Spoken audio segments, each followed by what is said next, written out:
Hey guys, so today I am cooking a beef chili bowl. This is really good for any meal. You can make it for breakfast, lunch or dinner. Very easy, very quick to make, and also tastes really good and is really good for you. So I'll walk you through each step of the way and I'm going to show you how to make it. So we're starting off with beef mince, obviously, which is the base of the meal, and I'm going to heat up the frying pan to a high heat and just add about a tablespoon of olive oil on there just to get it nice and hot, and then we're going to add in the beef.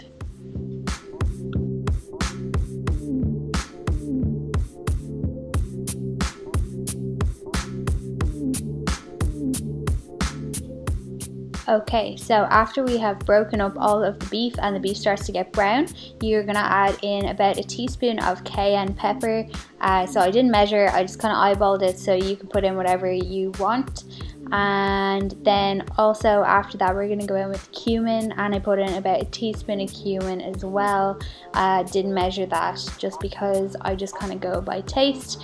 And then lastly we're going to put in some chili powder. I use the mild chili powder because I don't like it to be super spicy. If you like super spicy things, you can add the hot chili powder and add in a little bit extra. I put in about 2 teaspoons probably of mild stuff. Then just going to add in some salt and also some cracked black pepper, and obviously this is up to you how much you want to put in. I like my food quite salty and seasoned, so I added in a good amount here.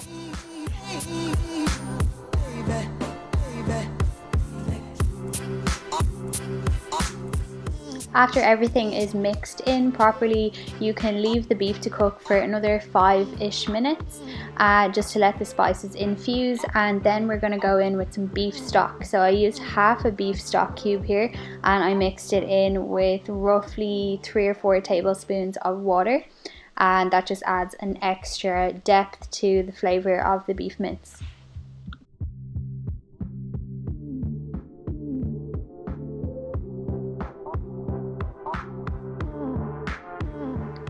Then I'm going to add in some tomato passata, or you can use tinned tomatoes or whatever kind of tomato sauce you have in the kitchen.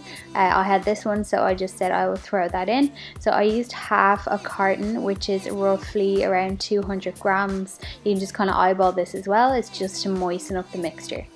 Then I'm going to add in some ground almonds. This is basically just to thicken up the sauce. It's an alternative to flour. A lot of people use flour or corn flour to thicken sauces. So I've used ground almonds instead. Adds extra nutrition rather than just putting in flour, and also it's gluten free as well. So I finally chopped a bunch of spinach. This is a great way to get your greens in without even noticing. So if you're somebody who doesn't really enjoy spinach or greens, then this is a great way to incorporate them into a meal. So this really melts down so that you can barely even see or taste the spinach. Gives the dish a nice bit of colour as well, and obviously adds extra nutrients to the meal. So the next step then is to poach 2 eggs if you're making 2 servings, and this is to go on top of the chili bowl. Obviously this is optional, so if you don't like eggs you don't have to add this, but it adds extra protein and nutrients. So we're going to boil some water in the kettle and then add it to a saucepan. Just about 3 inches of water is perfect, and then you're going to crack the eggs into a small bowl. This makes it easier to put them into the water without breaking the egg. So you're going to basically slide the egg into the water once the water is bubbling, and same with the second egg.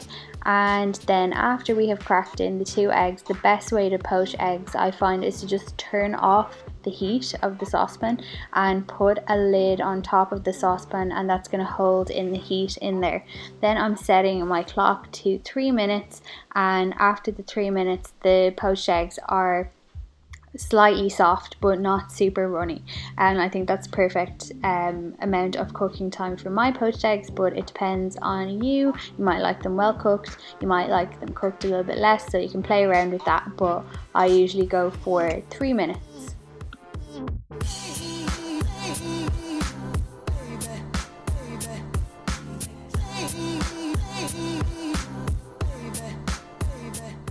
Okay, so next we are making the guacamole, and this is also going to go on top of the chili bowl. This just adds some extra healthy fats, and also I just love the taste of avocado, so I'm going to add lots on top of mine.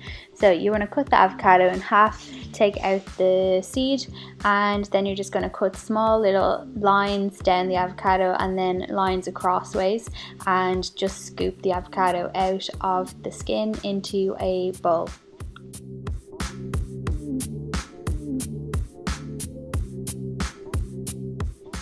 Then I'm going to add in a squeeze of lime juice. I'm using half a lime here and I'm squeezing out all the juice that I can. This just adds a nice flavour to the guacamole, and then also a pinch of sea salt and a dash of olive oil.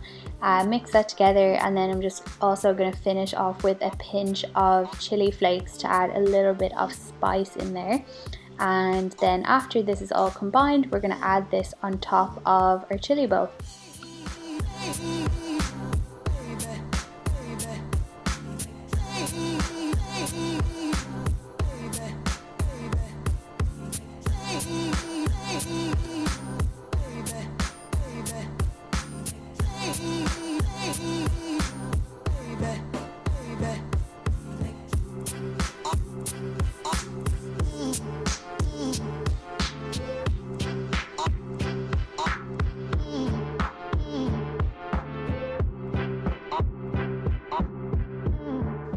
I hope you enjoyed this video. Let me know if you decide to try out this meal. I'd love to hear about it, and I'll see you soon for the next one.